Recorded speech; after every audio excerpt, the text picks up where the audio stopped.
Yeah. Hello. Welcome Hello. to Hello. a very special live stream celebrating 5 years of Ausome Charlie. Thank you. I am hosting this evening. I think because this is sharing to my page, most people will know who I am, but if not, it's there. I don't know what direction to point in. It's the one in the corner, David Gray Hammond. And I'm known from such things such as the bookcase that looks like it's going to fall on me at any given moment. Pleasure to have you all here. We'll start with some brief audio descriptions. So I'm David Gray Hammond. I'm a man in his mid-30s, wearing thick rim, kind of purpley grey glasses. I have a shaved head, a beard, an ear tunnel thing that I never know what to call it, a lip piercing, and a blue t-shirt sat next to said rickety bookcase. And in the background, you'll see my pride and joy, which is my Lord of the Rings map. And it's a map of Middle-earth. And actually, just off to one side of that, which you can't quite see, I have a signed autographed picture from John Rhys Davies, who played Gimli, which was very cool. So yeah, Katie, would you like to go next? Yeah, absolutely. So hi, I'm Katie Monday. Some people might know me as Autistic and Living the Dream. I am a large white person sat in my usual grey chair with the usual very old green lady curtains. Size favourites if Si's watching. I have glasses as well. I've got short hair, which I'm desperately trying to hide that is not sweaty and gross, but it is. I'm not any more distinguishable than that, I'm afraid. Charlie, would you like to go next? Hi, my name's Charlie Hart, otherwise known as Ausome Charlie, and that's been the case for 5 years now. I am a 40-something female presenting person who is often told that they look a lot younger than that, and I'll take that. I am cosplaying as myself by wearing the dress that I was wearing when I took the selfie that then became my logo and avatar, which is like a Wednesday Addams style black dress with a white collar, an infinity necklace because I'm autistic, an infinity ring, by Pride bracelet. I'm sitting with a mural behind me. So this was my late son's bedroom. And in order that we could continue to live in this house and that it would be a nice, safe place for us, it's now painted with a nice countryside mural. And because I have ADHD, it's also unfinished and has a rainbow that's been started but not coloured in. Sitting beside me is my 11-year-old daughter, Jess, who's also an autism and LGBT advocate herself. Hi. So she may stay for the whole meeting or she may wander off. She has quite a short attention span as well. She's pleased to meet you all. That's fantastic. Me. And Quinn. Oh, hi, I'm Quinn Dexter, otherwise known as Autismatic or Gandalf, but don't tell David. I'm the guy behind the Autismatic YouTube channel. I've been making videos about autistic life issues and concerns for the last 4 or 5 years. Charlie's been a friend of mine for a long time. It's meant a lot to me for all of that time, and so I'm really pleased to be here to celebrate her 5 years in advocacy. Oh, I should give you the description as well. Apart from being a balding, bespectacled guy with a big white beard, I'm sat in a quite bare room with a bookshelf behind me and a computer monitor to my side displaying a graphic for the Great Neurotypical Swindle, which was a video I did about a year ago. If I put my head to one side, there's a bronze Dalek, and to the other, there's Darth Vader's helmet behind me on the bookshelf. That's about all there is to see in here. And I will say that I tried really hard not to laugh out loud at lady curtains, because that sounds too much like a euphemism. Green old lady curtains. Right.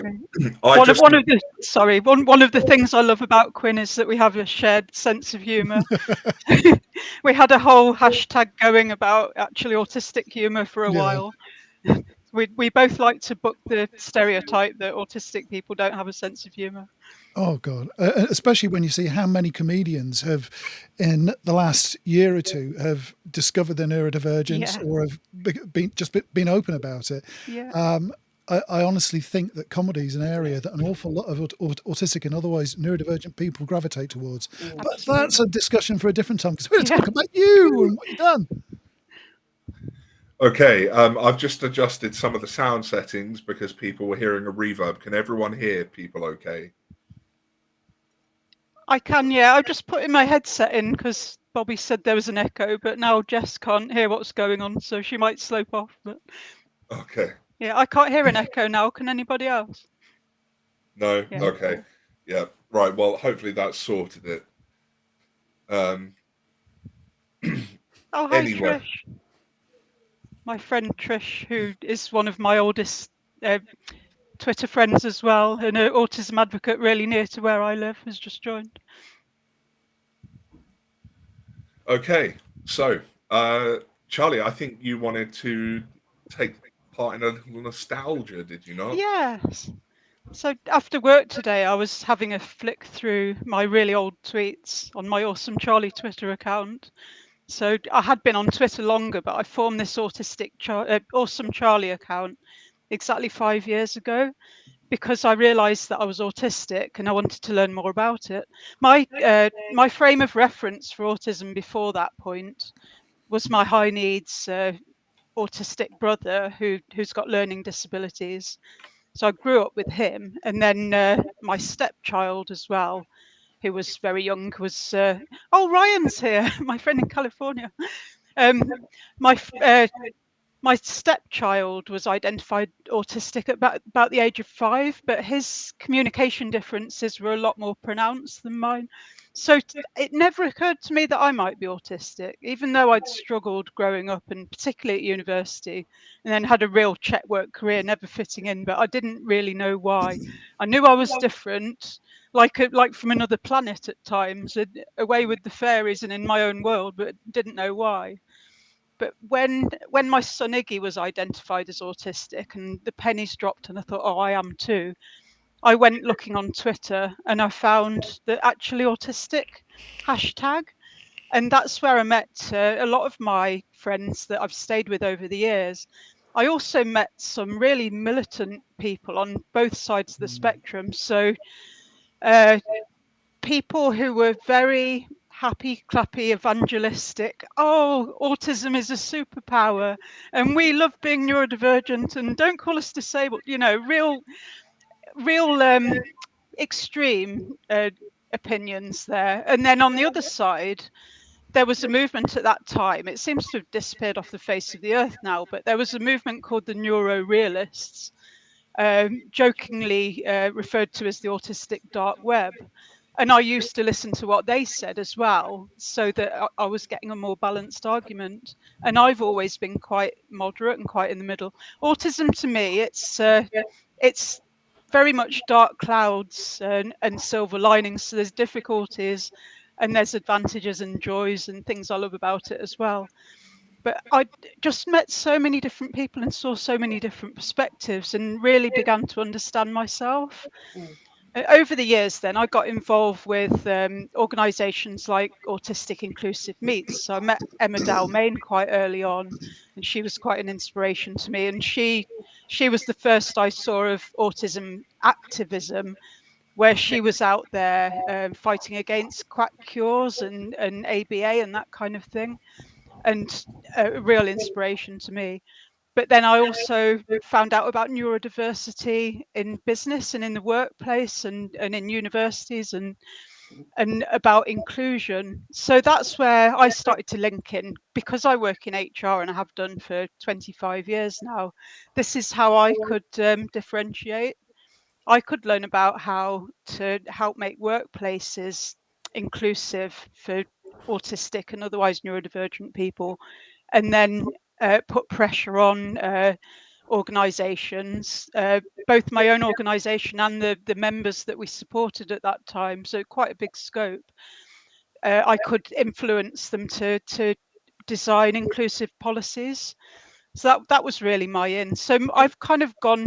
I really like the helping autistic kids and communities, but because of my career in HR, I've really focused on corporate neurodiversity. So I've ended up meeting all kinds of people in all kinds of different spectrums of life, and it's been a hell of a ride. I can really relate to that because I know, as I said to you before we went live, it turns out that it's 5 years this year for me as well since I joined the autistic community. Funnily enough, it was Emma Dalmain that brought me into the autistic community. I had published an article calling out a certain type of quack cure, and on the Mighty. I don't write for them anymore. Not on board with their ethics. But yeah, I published this article calling out a particular type of quack cure, and Emma read the article and invited me to one of her Facebook groups, and it was through that Great. I joined the autistic community, and I started my blog emergentdivergence.com.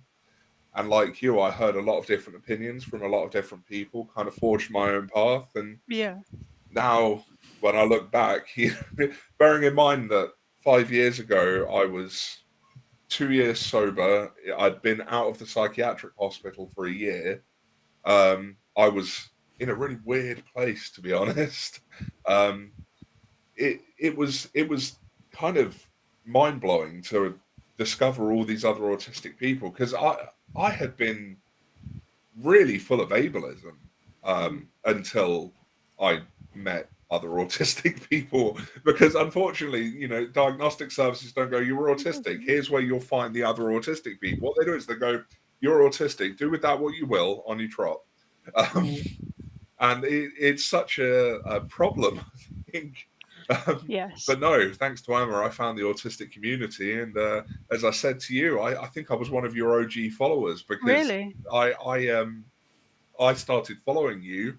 You must have had quite a meteoric rise through the neurodiversity echelons, I think, because I think I became more aware of you a little bit further down the line. It can't have been much longer later than that.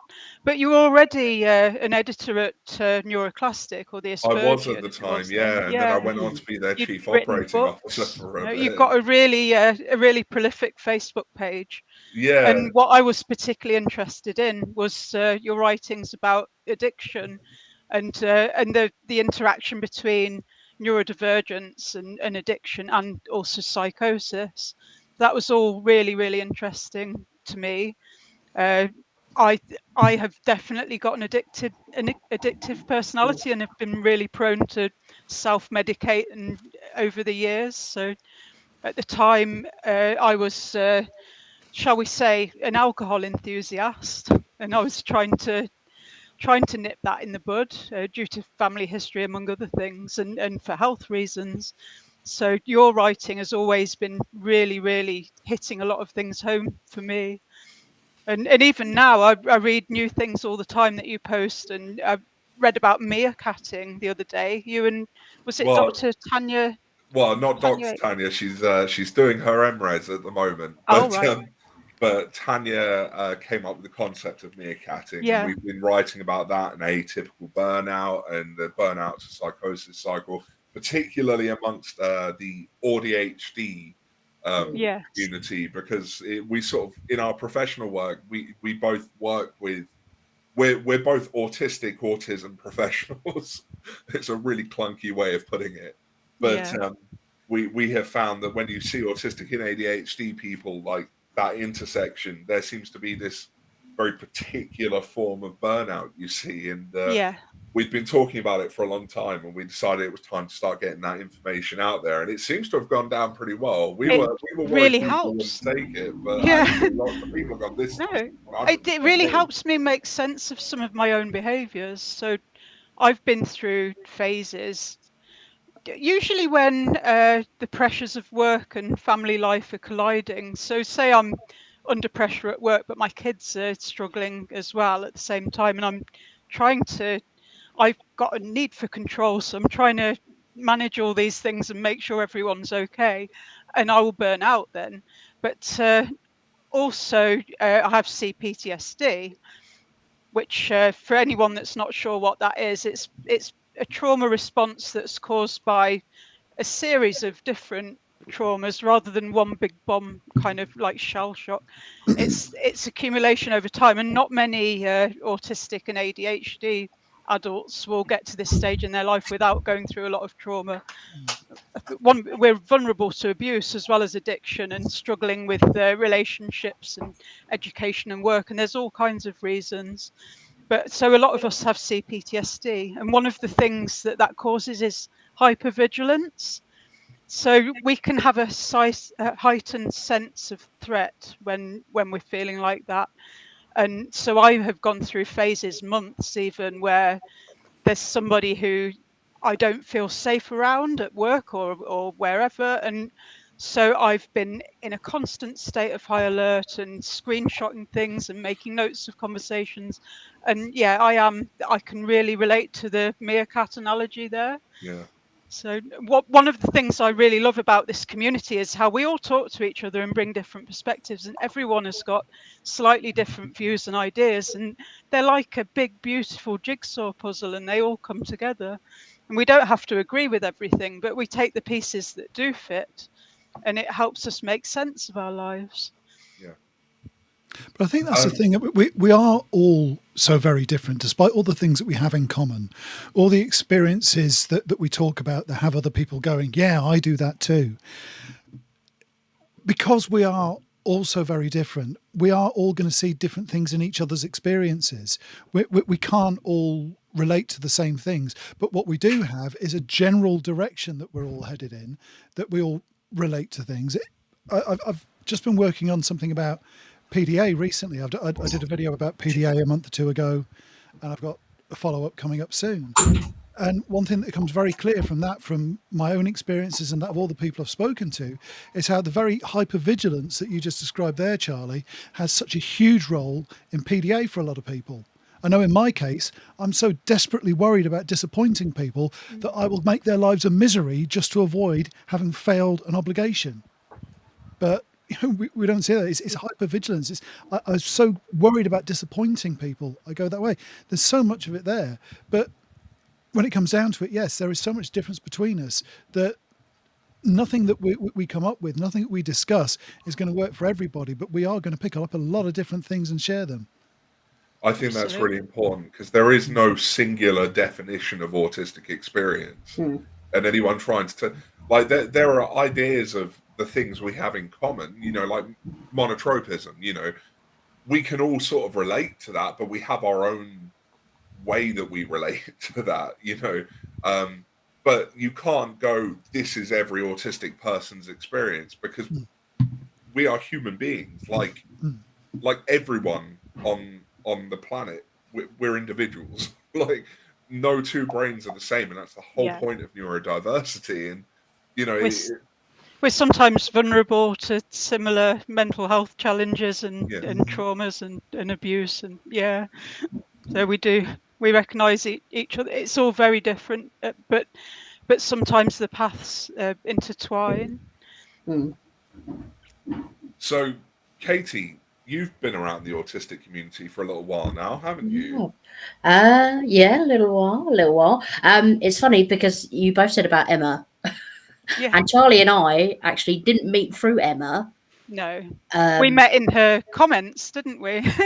Very possibly, or a Facebook I'm group. pretty sure we did. I was seeing this person, Katie Monday, making a lot of comments that I agreed with and that I thought were very insightful.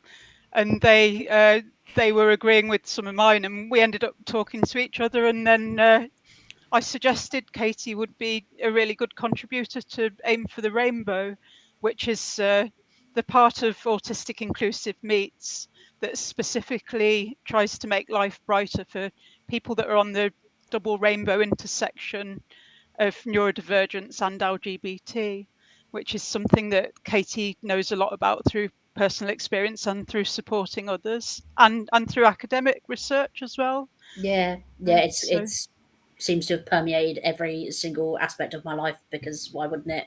Yeah, I think I always refer to Aim for the Rainbow as the queer corner of Yes. Autistic Inclusive Meets. So I think that's where we met each other. I can't, was it 3 years ago?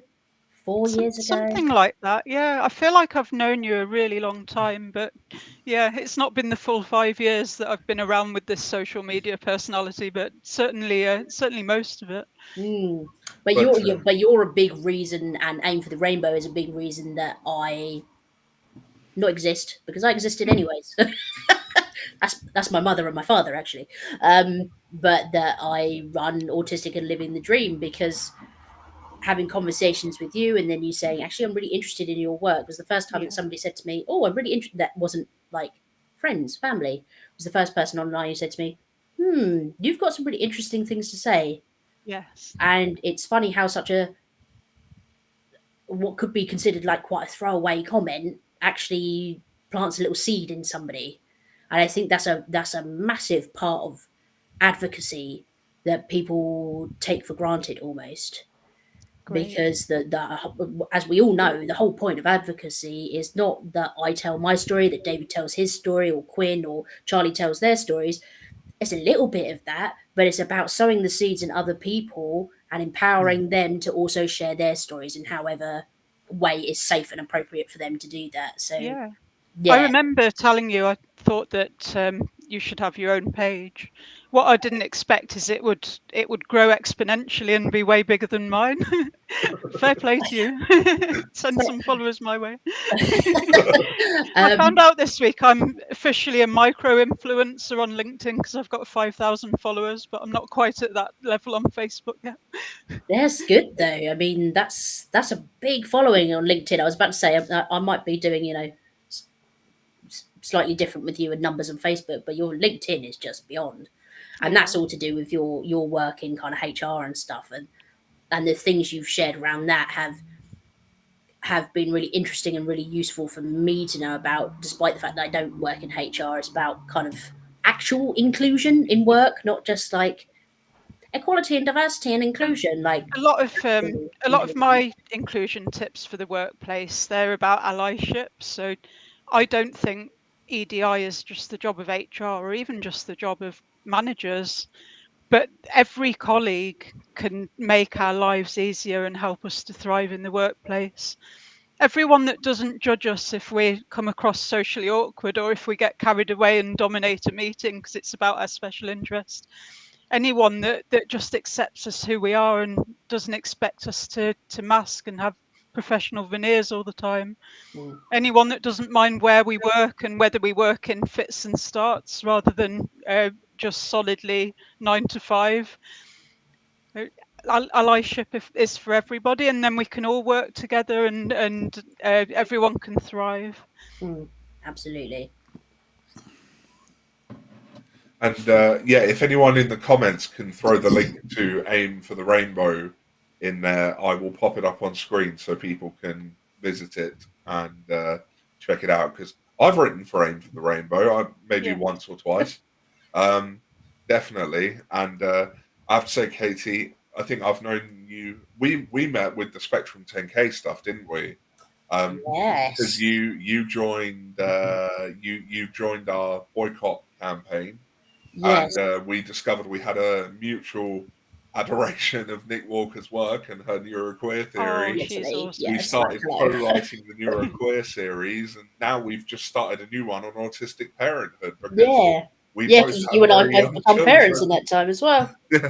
Yeah. So that will be good. Oh, hang on, Aim for the Rainbow is here. So well done, do Ryan. make sure Thanks, you go and check that out.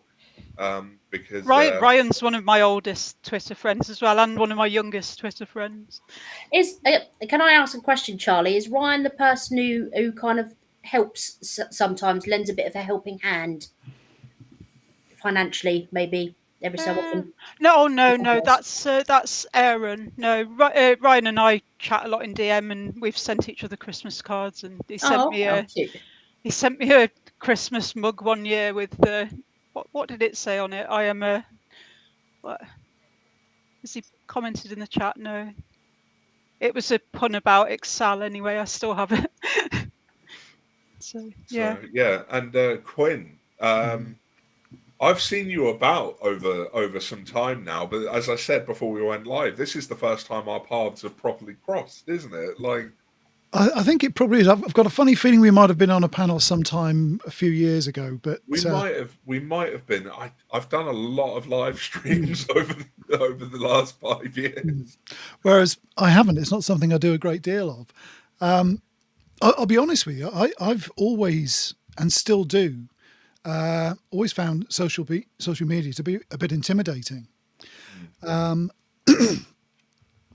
When we had the early social media, when it started going from bulletin boards towards forums, and then forums towards things like MySpace and Friends Reunited, etc., I jumped on it, but I began to find it more and more difficult to manage. I left it alone for quite some time, and it was only when I started the channel up that I decided to come back and give it a go. For me, I used to find Twitter the most easy to use and most intuitive social media there was. It's not quite such a friendly place anymore, unfortunately. Unfortunately, I think that it's a bit of a magnet for people who get dopamine from picking arguments with strangers, so it can feel a bit unsafe at times. Pass it here. Si's just brought me the mug that Ryan sent me. It says, "I am an awesome data analyst." He sent me that from California. It was much appreciated. I sent him a Mr. Hanky the Christmas poo card, which arrived about 2 months late.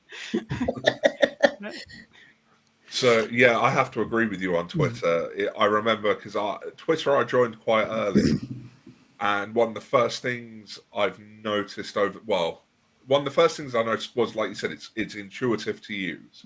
Like it's not quite like I've got about 10,000 followers on Facebook, just under, and the problem I have is if something blows up on Facebook, the way the comments work and stuff, it gets really overwhelming really quickly. Twitter was easier to understand, but in especially I'd say the last 2-3 years, there has been an increase in people who seem to be there for no other reason than to cause trouble. Yeah, they're treating it as sport. And obviously, what with the takeover and the changes in moderation, it's made it a very difficult place. Myself, I had a family tragedy of my own about a year ago, and life has been a bit hectic in between, but trying to get back into social media has been very difficult because of that, because there is so much open hostility around these days. And as an autist who's both alexithemic, so I don't necessarily recognize my own emotions in the moment, but is also hyper empathic and knows what everybody else is feeling all the time, it can sometimes be a very toxic combination. All you feel is everybody else's hatred and anger and don't know how to deal with it yourself. So I've been quite quiet for about the last year or so. However, I am back here today. This is the first time I've done anything like this for a while. We're so happy to have you. Thank you. It's nice to be here. I've got a whole bunch of new content written and ready to film. So I'm hoping that in the next few weeks, you'll see an awful lot more of me. fantastic. Yay. I'll just answer a question from the chat. I'll just flick through. Bobby Ellman, who is one of the directors at Autism Inclusive Meets and also a contributor to Aim for the Rainbow as well. Sorry, I'm stammering now. She's asked what we all think about social model of disability versus medical model. So I know that Quinn is very well versed on this. So would you be able to answer that, Quinn? Well, yeah, I always say that it's not the social model versus the medical model. Never has been. The social model is something which modifies and enhances the medical model that we had before. Yes, it's true that a lot of people are ill because they have medical problems which you can do nothing about. But those problems are made worse by social stigma and by lack of accommodation. Some disabilities are caused entirely by social stigma and lack of accommodation. So the social model brings us round to recognising that there is a social element to disability that must be dealt with. Unfortunately, a lot of people do see it as a versus, though. We get a lot of people who argue that, oh, the social model can't cure X, Y, and Z, when nobody ever claimed that it did. It just means that if the social model is taken into account, those problems may not be as disabling as they are at the moment. I agree. And I'm very much of the opinion that when you look at the social model, you can make accommodations for things. But for example, if you've got sensory issues with bright lights, you can't turn down the sun. Like, there's only so far you can go. Personally, I view the world through almost like a relational model. So I think a lot of disability comes down to your relationship with the environment and the people in it. So if the environment's not accommodating, you're going to struggle. If the power structures in your life are set up against you, you're going to struggle. And I think that was what the social model really woke me up to. It wasn't going, well, there's no such thing as a medical issue causing disability. It woke me up to the fact that as far as, being disabled is concerned, most of the disabling factors a lot of them at least, come from the way things are positioned and designed. What we class as disabled, there's a wider conversation to be had probably, but disability largely comes about, in my opinion, because we're looking at, can this person work? No, well then they're disabled. I wonder if we didn't live in the sort of society we live in, would disability be the same? I'm not saying it wouldn't exist, but would it be the same concept that it is? Yeah, that's a really good point. Like, if you look at ADHD, for example, my husband recently went through the diagnostic process for ADHD, and I'm in the pipeline myself. I'm awaiting my diagnostic assessment, but I know I have it. I know that the medication works for me as well. The thing with the medical model, it would help me access medication, which I wouldn't get through people making adjustments to my environment. However, my husband doesn't necessarily need it because he's a freelance musician and his lifestyle is very much geared around what he can comfortably do and when. It's not like he's in an office 9 to 5 Monday to Friday having to focus on something that bores him. So he's not particularly disabled by his environment at all, and that's a lifestyle decision. Yeah, and I think that comes down not specifically yours and size situation, but there does come down to a bit of privilege, and intersectionality is definitely an issue within these models of disability that are far more than the social and medical model disability anyways, but that's definitely a conversation for another time. So many of these models don't think of cultural aspects of people's environments, and what would be considered taboo or dangerous or disgusting or filthy in someone's culture would be considered, oh, well, no, that's disability, and that just means they're slightly different to us. Or what you were saying earlier, Charlie, about some other people thinking, oh, we're superpowered and kind of stuff like that. So it's definitely relational as well, and definitely intersectional as well, because we're all light-skinned people here today, so we experience things slightly differently than other people do. So I think there definitely needs to be a kind of nod to that within any kind of model of disability, which there probably isn't an amazing amount on, I wouldn't have thought. Definitely. We are all intersectional in our own way here as well, I know. But privileged in other ways, I guess. What was I going to say? Oh, yes. In terms of the superpower narrative, some days my ADHD and autism helps me be an absolute star player in my job. And other days I can barely look at the computer because I've got such bad brain fog because I'm so chronically overwhelmed. So it's a dynamic disability, it fluctuates. And when I am overwhelmed, or I'm having a wave of grief, or I'm really stressed, anything like that, all of my sensory issues become more pronounced. And it doesn't matter how much you adjust the environment, that's always going to be the case. I came across something not long ago that made me think it worked quite well, actually. The idea of a neurodivergence as being a superpower. Superman can just rip off his clothes and he's always got his cape on underneath. He's in control of his superpower. We're not. In our case, the cape decides when it wants to wear us. Yes. And we don't know when that's going to be. We can't say if it's going to be a good day or a bad day. There have been days where I felt absolutely awful, thought it was going to be a bad day. My brain was all jangled. I produced fantastic work. Other days I thought I was thoroughly organised and I couldn't get started.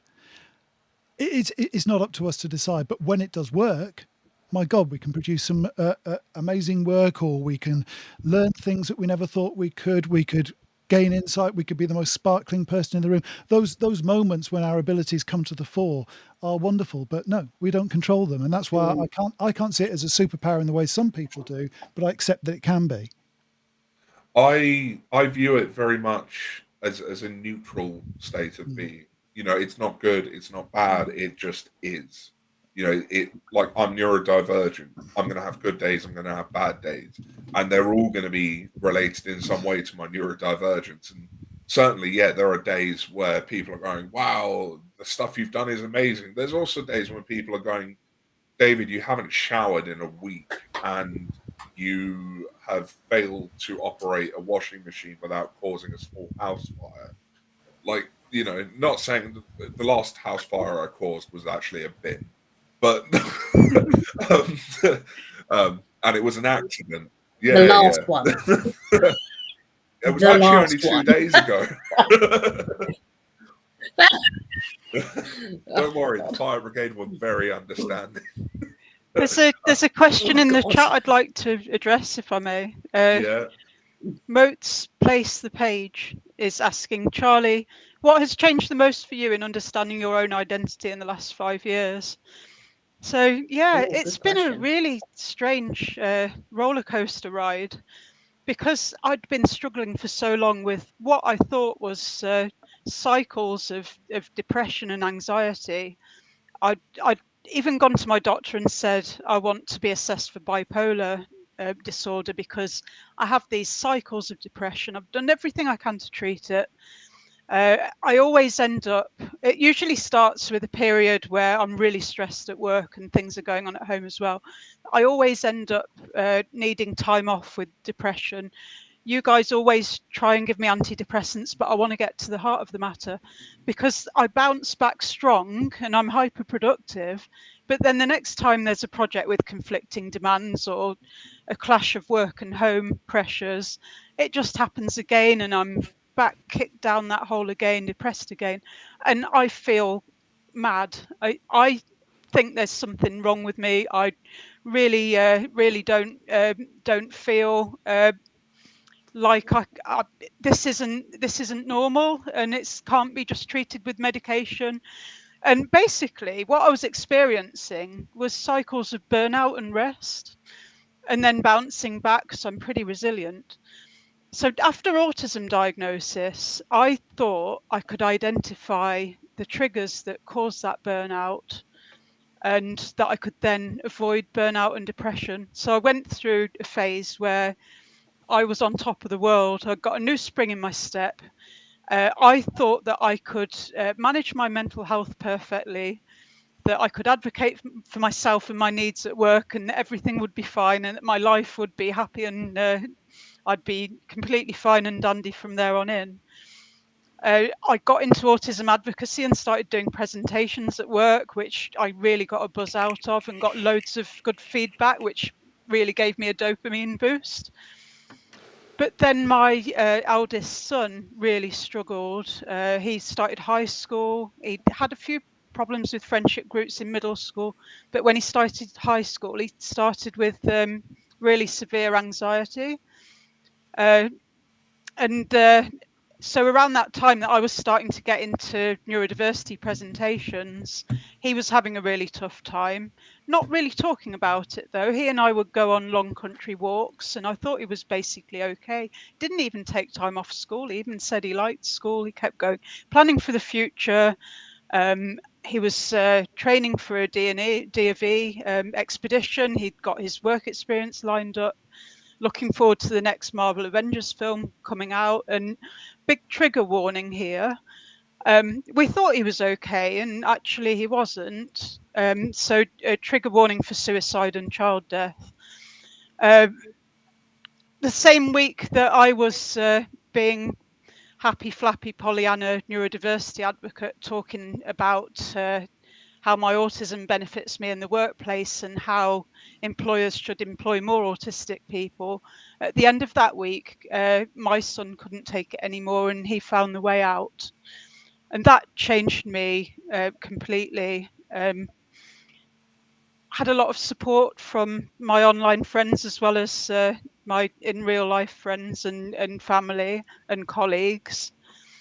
And I'm still going. I put one foot in front of the other, and I've got a sense of purpose now to try and advocate for young people on the double rainbow, because he was LGBT as well as autistic.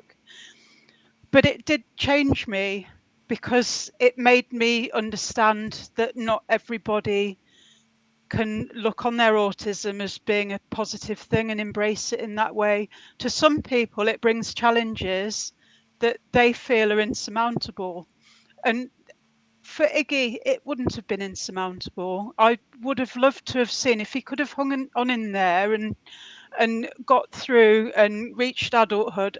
I think he would have found a way to live that suited him, and that he would have been living the life of Riley. But instead of being 19 and driving a car and having a job and all the things he wanted to do, he's no longer here because I guess the world was hostile to him and he couldn't cope with it.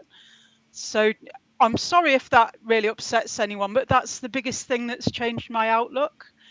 And it's one of the reasons that I'm now quite cynical and jaded with particularly some neurodiversity inclusion in schools and in the workplace initiatives, because I don't want autistic people to be assimilated. I want us to be integrated as ourselves and supported with the scaffolding that we need. And it isn't enough just to say we are including you. We've got to accept you and support you as well. And we're just so far off that. On the other side of the coin, though, I have seen positive impacts from the work that me and some of my friends and fellow autism advocates do. So the number of friends who've contacted me to say, I've read your content and the things you've shared, I realise I'm autistic or ADHD or whatever. I've been for a diagnosis, and yes, it's true. And now I understand myself and it helps.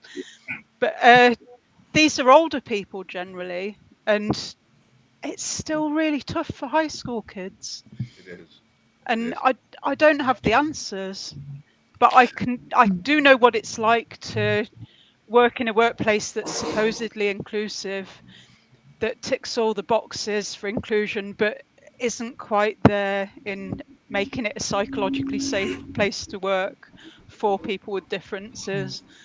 So yeah, I'm sitting here with stuff that makes me bouncy and happy about neurodiversity advocacy, and a real heavy dollop of cynicism. So I think that answers your question. I've rambled on a bit, but yeah, no, quite a roller coaster. Thank you for sharing that with us. I think honestly, though, Iggy and young people like him are why we're all here. Yeah. Because all of us are adults. I mean, my story is a little bit different from a lot of the people I speak to in this arena, because I was diagnosed when I was a teenager. Not that that did me any good in the climate that we had, but even though I had a diagnosis, like everybody else, I was stuck in a world that didn't know what to do with it. Now, we all would hope that the world would get better and there'd be more understanding. But stories like Iggy's show us that we're not there yet. It shows us how much work we have to do and why it's so important that we do all this. Whether we're doing it as a professional, we're doing it out of the goodness of our hearts, or a bit of both, like a lot of us do. The point is getting the message out there. The point is making sure that, as was said in the comments there, that high school seems to be something that takes forever, to give them something to hope for, to give them something to look forward to show them adults who are actually having a reasonable life and aren't fighting for recognition, aren't fighting for accommodation like we're still having to do. I don't want to be still doing this in 20 or 30 years' time. I will if I'm needed. I've got a funny feeling I will be, but I don't want to be. Yes, I have a feeling it's the same with quite a lot of the boots on the ground work that a lot of us do. So I run social groups for disabled young people, and wouldn't it be lovely that tomorrow I didn't need to do that? Because you could go to Scouts groups, or you could go to other social groups, or after school clubs, or anything else, just as every other child can do. You know, you don't need your own specific group that you go along to. As lovely as it is, wouldn't it be lovely that you could go out and be with other people, all sorts of different people? So I think we all work in areas that are extremely important. But if it could stop tomorrow, we'd all go, yes, please, because that's the aim of what we all do, I think. Yeah, it's replicating that will where it makes a difference. It's replicating that will in government, in business, in education, in medicine, to recognise that there are ways forward. We've got them ready for them. All they've got to do is listen and take it on board. We have been fighting that battle for a long time. There has been progress, though. I was only reflecting to Charlie in a conversation earlier on today. Think about when we started down this route, when we joined this side of our community 5 or so years ago. How many people were talking about PDA back then? How many people were talking about alexithymia, about monotheism? Yeah. There are things that were barely mentioned that now are getting talked about openly. We are getting better understanding within the community, but it's getting that outside there. And that's been the difficult thing. It's taking that leap from community understanding to formal recognition. Can I answer another question? I just had to scroll back quite a way because the chat's really lively. Billy Reed asks, does anyone else get miffed when you see support groups that are 90% aimed at kids? I appreciate the reason behind it because of developmental reasons, etc. But what about us adults with ASD, ADHD? It seems there's more focus on the kids' side of things than the adults. Yes, I agree. I agree that it is more focused on kids, what you mainly see. And that's why it's really important to have things like Actually Autistic Twitter, where we all find each other and support each other. And to me, the online support, the friends, I haven't met any of these 3 lovely people in real life. They're all online friends, but they are really friends. And people like that really help. But can I just shout out, I don't know if any of them are here, but my local autism support group, autism parents support group technically, but it's the North Worcestershire Autism Parents Support Group. It's full of quirky adults who realise that their kids' autism and ADHD hasn't magically sprung from nowhere. So the people that run it know they're probably autistic, or they are diagnosed, I don't know. But it's basically a group of parents who don't think that their kids are some weird aliens that have some disorder that's come from nowhere. We all know that it's come from us, and we talk about it in those terms. And that's a model that really works, and I'd like to see more of that. And certainly a lot of your stories. First of all, Charlie, I want to let you know that you were getting so much support in the comments.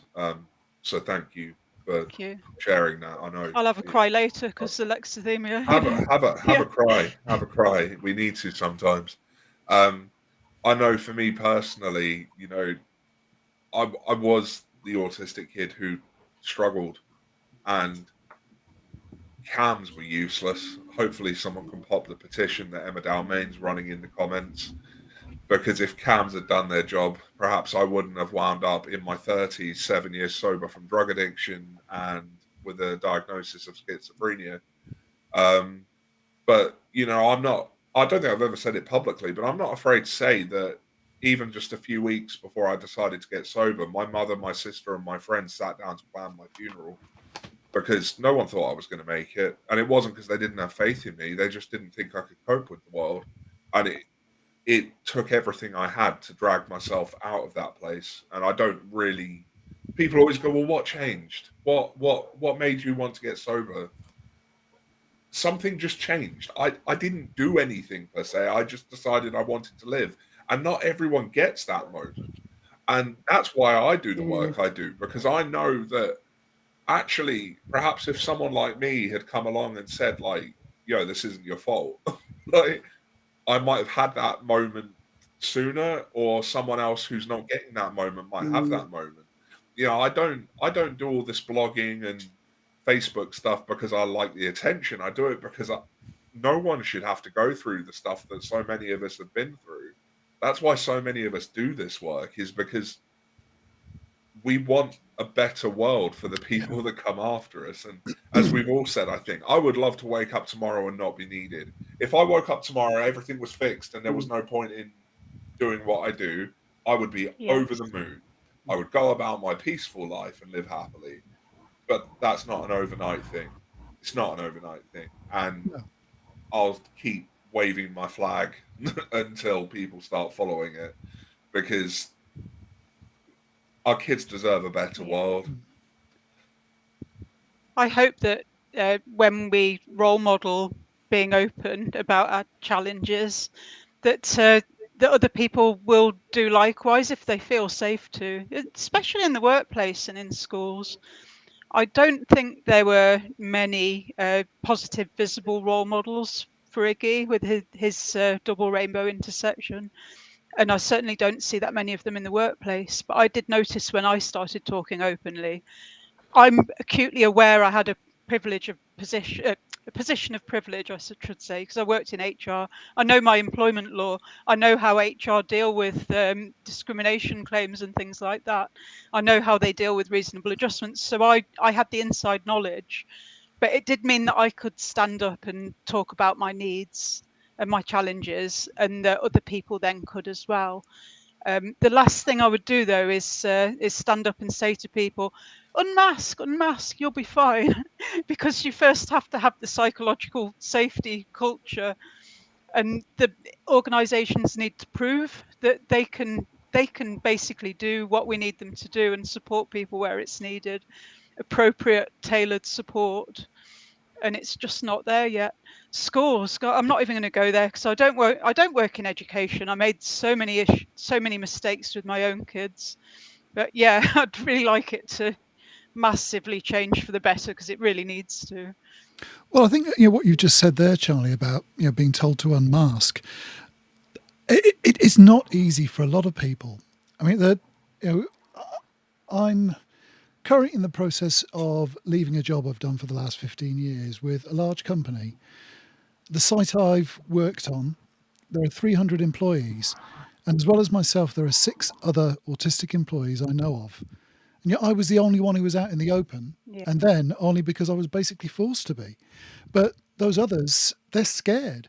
There's a couple of others there who are looking towards diagnosis, and they're scared of talking about it because they're afraid that it will go against them.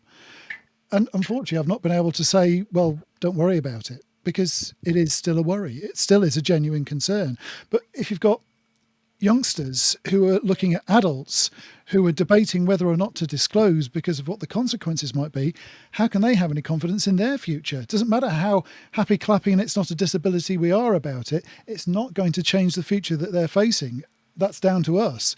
And it does feel like an uphill struggle sometimes. I know I will still be doing this in 20 years, quite honestly, joking from earlier on aside. But what I am hoping is in 20 years' time, there'll be less to fight against. There'll be less outright prejudice. There'll be less mistakes made. When I talked about misinterpretations of PDA before, people will hopefully not be misinterpreting things like that. They'll know what it actually is. I will say, by the way, Lucy, pervasive drive for autonomy. Totally agree with that. Yeah. And I will be talking about that in the video that I mentioned earlier on. That's the next one I'll be putting out, hopefully. I'm umming and ahhing about which one to do next, but I'm quite looking forward to that one because it's quite a good script. But yeah, there's somebody sat here who's not diagnosed ADHD, but is pretty sure he is, and has completely lost the thread. So I'm going to shut up. It was all very valid and helpful. Yeah. No, I do that an awful lot of talking about something, getting distracted, and then can't remember what I started. I think I with. deliberately publicised this as a non-linear ADHD style We're living up to it. stream of consciousness. I'm very, Yeah, like the weird Pride Day one was. yeah, I'm very much of the opinion that I don't really. This is potentially an unpopular opinion. I don't believe in unmasking because for me, any identity is essentially a mask. You know, so you can do it differently. You can put on a mask that's more comfortable to you. But identity itself, once you associate yourself with a particular identity, it just becomes another mask. So, you know, I can be more autistic, but I can't prove to you that that's more authentic. Like, it's just more comfortable. The term unmasking means different things to different people, though. Yeah. I mean, what does it mean to you, David? When somebody says unmasking, what do you have in mind as what they're doing? I guess for me, if I'm talking about unmasking, I'm talking about a projection of myself that simultaneously keeps me as safe as possible whilst being as comfortable for myself as possible. Because the thing is, you can't just go out, especially depending on the intersections you exist upon, going out there and being super authentically autistic, it can get you killed. Yeah. You know, people do not take well to people who are authentically disabled. Like, you know, it's not safe. Yeah. And when we ask people to unmask, sometimes what we're asking them to do is put themselves in a potentially dangerous situation. Exactly, and we shouldn't be doing that. But it depends on the individual what they do. But to me, I would regard that in the last few years, I've unmasked a great deal in my life. But what it means to me is I'm just no longer pretending to be comfortable when I'm not. It's just as simple as that. Yes. I'm Let's not not suffer in silence. autistic to everybody, but I don't hide it. Yeah. And I will say that makes me uncomfortable, or I would feel more comfortable if we did something different. That's as far as I've gone with what I would call unmasking. But to some people, it's something very, very different and far more in your face, shall we say. Yeah. I think there's some. I wrote a piece about this a little while ago about because I see a lot of people online talking about, you know, I've masked for so long that I don't know who I am, and I understand that to an extent, but you are the creator of the projections of yourself. Yeah. So even if the projection is completely and utterly not who you think you are, there's a truth to that. There's a reality to that. You know, so like everything is socially constructed, right? So I think that's where I come unstuck with the idea of unmasking, is that some people think I don't know who I am. You do know who you are. You've just also been performing this other nonsense that you don't want to do anymore, which is totally fine. And I think that becomes so much more overwhelming for people to say, Jesus, you know, I'm 55 and I've only just found out I'm autistic or I'm ADHD or any other kind of neurodivergence or whatever. What the hell do I do now? Well, the same as you always have done, but just, you know, slowly kind of unravel things for yourself and learn a bit more of yourself with a lens that you didn't have. An awful lot of people do ask that question. I mean, yeah, you just said then, you know, I'm 55. An awful lot of the people who contact me through my videos, etc., come to me from that angle. But just because I'm an older guy. The amount of people who say to me exactly that, though, I'm 55, I'm 65, I'm 50. What do I do now? Everybody has that same question, and we shouldn't be there. And again, this goes back to what we were saying just now. The kids of today need to have something to hope for, but when the adults are having to ask questions like that, you know, their grandparents are asking, what do I do now I've found out I'm autistic? My grandson has got some sort of help at school and there's some sort of thing in place. We know they're crap, but nonetheless, they have something in place. Where's there anything for me? What do I do now? And Hi, Elsie. there's little I can send them to. Lucy's daughter Elsie's just joined. So Hi, Elsie. Hi, Elsie. Hello. We're running out of time, aren't we? A little bit. I can keep going for a little bit Yeah. longer, but I was just going to say my mask. Yeah, I totally get what you're saying about the identities. They are projections of different parts of our characters, I think. And I'm particularly conflicted working in HR as well, because I can't indulge my natural autistic wish to say, "Oh, shut up! You don't know what you're talking about" in meetings or anything like that. I've got to have some kind of professional standards of behaviour. But I sometimes don't know what personality I'm taking to an event. Oh, am I Wednesday Addams today, or am I Enid?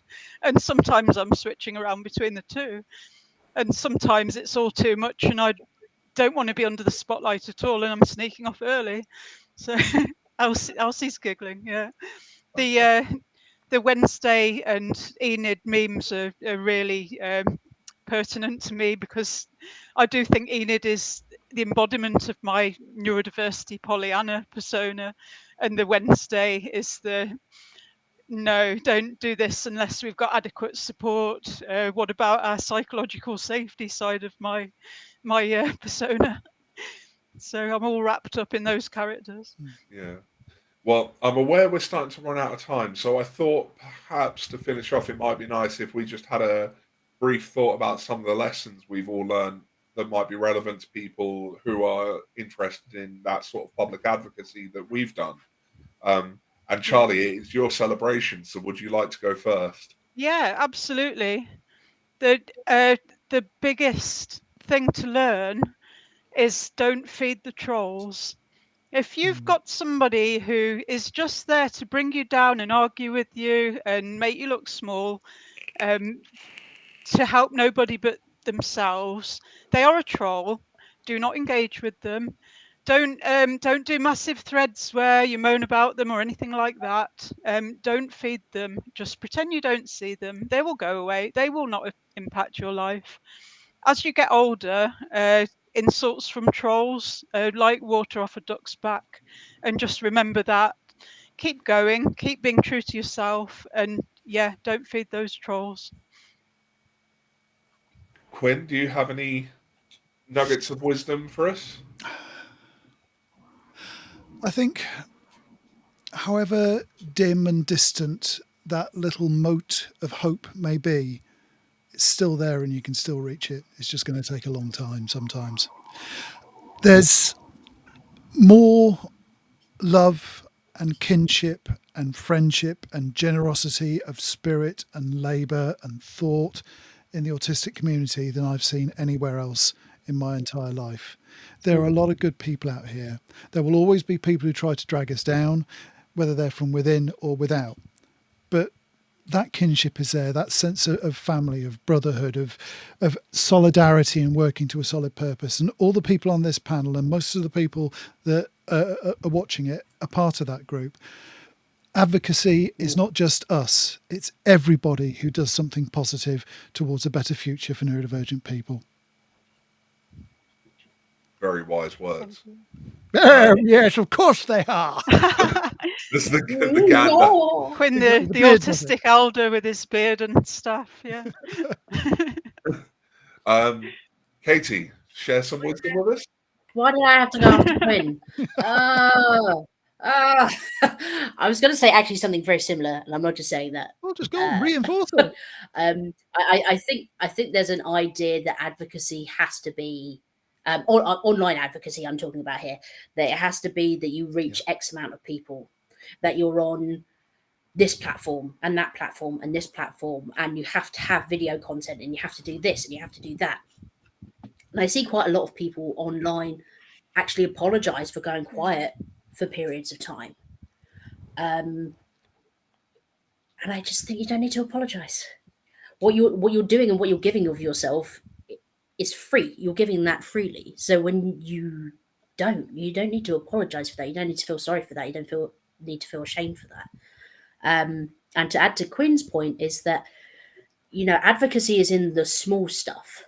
People think it's big. It is big stuff like boycott Spectrum 10K, and it is big stuff like Stop the Shock. But it's also in small stuff. It's also in standing up for yourself, advocating for yourself when you can, when you're safe to do that, and advocating for other people. It's about looking after your children's interests at school and otherwise. It's in all the small ways that we socialize with each other in a really uplifting and empowering way. So, when there's some people online who are doing great advocacy work and they say, well, no, I'm not an autistic advocate. And I think, well, yeah, you are. You're ticking all the boxes. So that's what I wanted to say. Don't think that advocacy hasn't got to be massive. It hasn't got to be flashy. It hasn't got to be 50,000 followers. Even on your very small part of the internet, if that's where you're at, it makes a big difference. It really does, in ways that you can't possibly tell.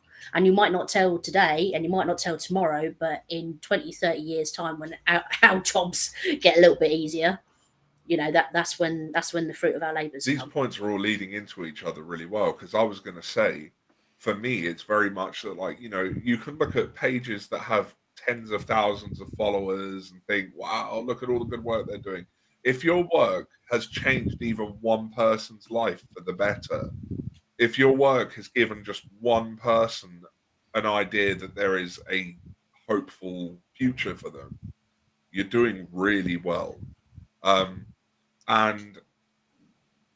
that's for me, that's always been a goal of mine. Like, I don't need to change the world, but even if I can just help one person, then it's everyday acts of kindness. And it's not just kindness to others, be kind to yourself as well. Not everything you do has to be a hit. You don't have to be a viral sensation. Just Absolutely. do what's true to you. And sometimes people will agree, sometimes people will disagree. You don't have to measure yourself by other people's agreement. Just keep focusing on one person at a time. Make difference, one small act of kindness at a time. And there's 8 billion people on this planet, and everybody's got their own needle. Every needle we shift into the green is a victory, and one less one we've got to work on. Exactly. So yeah, it's been an awesome 5 years of Ausome Charlie, and I hope we can be back here in 5 years to celebrate 10 years of Ausome Charlie. Yeah. Too right we That will. would be really good. Thank you so much for having us. Well, I had to. Like I said, you were one of the first pages I followed when I came into this community. So it's kind of a very fitting thing that you being one of the first pages I followed. Now I'm hosting your 5-year celebration. So, but what were you going to say, Katie? Sorry, David. I wonder if we have time for one more question, which is a question from me. Yeah.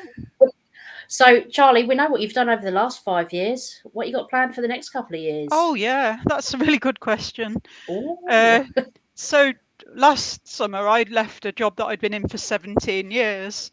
And because of my autistic fear of change, I went straight into another job that's really similar. But I'm bored now of HR systems. I've been doing it for 20 years. I really want to do more of this. I want to do consultancy, advocacy, speaking events.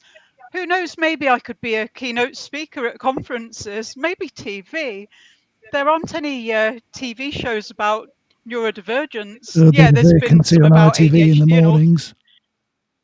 There's not been any series that zooms in on the little intricacies that we've been talking about, or out on the bigger picture of how all human brains are unique and different, with different strengths and challenges.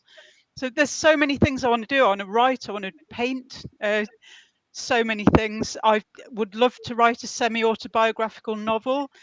Lucy and I are hatching a plan to write a series of cartoon strips, which will be very exciting and may well turn into a book. I want to be doing workshops also with Lucy. I'm going to be working with Helen May at Belonging at Work as an associate consultant, doing inclusion audits. So yeah, this is the year where I'm going to take the plunge, get out of my comfort zone, and get into my flow state of doing the things I love. Fantastic. Fabulous. Well, for anyone watching this on my page or on my YouTube, next Monday, so just after the weekend at 7 p.m, me and Katie will be back for the Queer Pride special episode of David's Divergent Discussions. And of course, Charlie, you're more than welcome to join us if you're about at 7 p.m. Absolutely.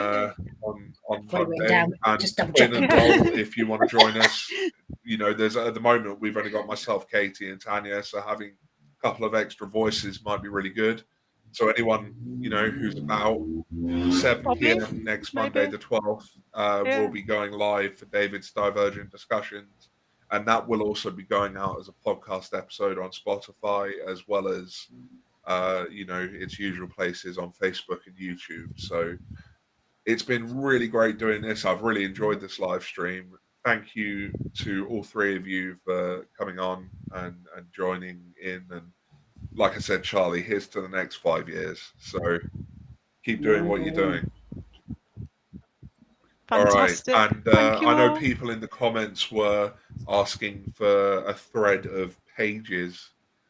So please feel free in the comments, even when we stop being live, to just chuck in all the page links to follow, because, you know, it's good for us to all discover different voices and hear all those different experiences. Because as Quinn has pointed out, we're all different. There is no one size fits all description of our experiences. So follow as many pages as you can. All right. Take care, everyone. It's been a pleasure. Thank you. And I will catch you all on Monday.